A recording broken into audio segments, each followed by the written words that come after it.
جو شخص یہ سارے اعمال کرتا ہے نا، اللہ تعالیٰ اس کی تعریف کرتا ہے، وہ اللہ تعالیٰ کی اس تعریف کردہ لوگوں میں شامل ہے۔ پہلا عمل فرمایا شکر کرتا ہے، دوسرا عمل فرمایا ان نعمتوں کا تذکرہ کرتا ہے، تیسرا عمل اس عمل کی خواہش کرتا ہے جس سے اس کا رب راضی ہو جائے، چوتھا عمل اولاد کی نیک اور صالح تربیت کرنا چاہتا ہے، پانچواں عمل توبہ کرتا رہتا ہے، چھٹا عمل یہ دعا کرتا ہے کہ یا اللہ ہمارا خاتمہ بالایمان ہو۔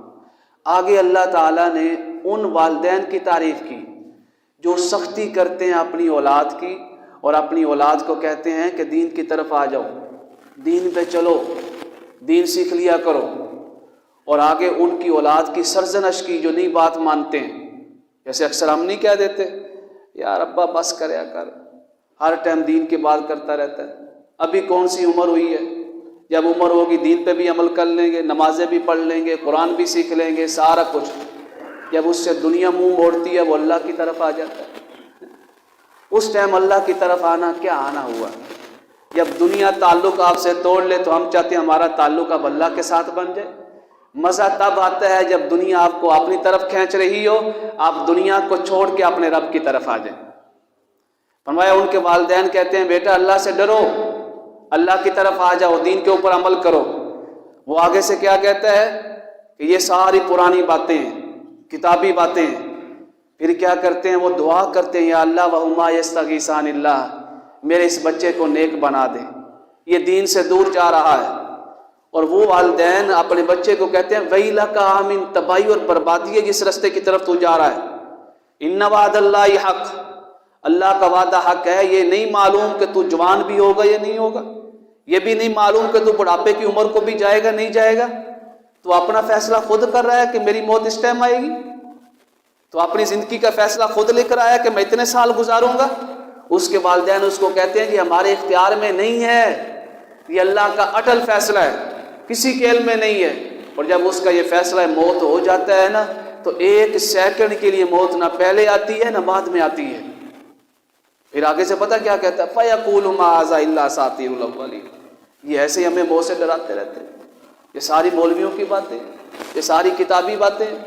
ابھی کس نے مننا ہے؟ بڑی زندگی پڑی ہے، اے خوبصورت نوجوان ہے، وہ جا کے قبرستان میں دیکھیں کتنے خوبصورت نوجوان، اٹل نوجوان، ان کی قبریں بنی ہوئی ہیں۔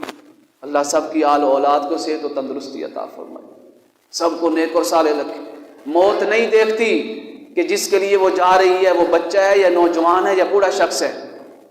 آقا کریم علیہ الصلوۃ والسلام نے فرمایا اللہ تعالیٰ کو اس نوجوان کی عبادت پہ فخر ہے جس کو دنیا اپنی طرف بلا رہی ہوتی ہے، وہ اپنی پیشانی اپنے رب کے سامنے جھکا کے کھڑا ہوتا ہے۔ اس ٹائم کیا وہ ساری چیزیں جو کھانے کی چھوڑنی ہے، جب دانت ہی جواب دے جائے کہ میں یہ بھی نہیں کھاتا، میں یہ بھی نہیں کھاتا، میں یہ بھی نہیں کھاتا، اس ٹائم تو مجبوری ہے، دانت نہیں رہے منہ میں ہے۔ اس ٹائم سارا کوئی جب اب جا ادھر جا یار، اب اس کے ساتھ کیا بیٹھنا، کیا دوستی رکھنی۔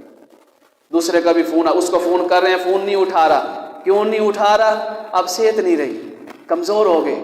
جب سارے دوست، سارے رشتہ دار جب فون اٹھانا چھوڑ گئے ہیں، جب اس کو بلانا چھوڑ گئے، اس سے مشورہ کرنا چھوڑ گئے، وہ آخر میں آ کے مسجد میں آ جاتا ہے، وہ آخر میں آ کے اپنے رب کو منا۔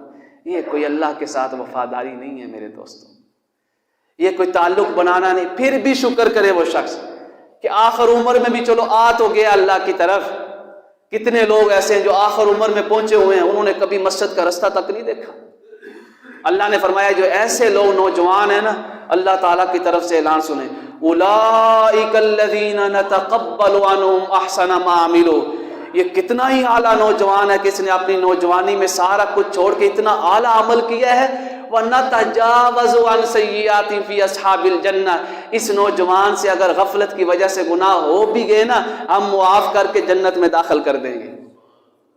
وَعْدَ الصِّدْقِ الَّذِي كَانُوا يُوعَدُونَ۔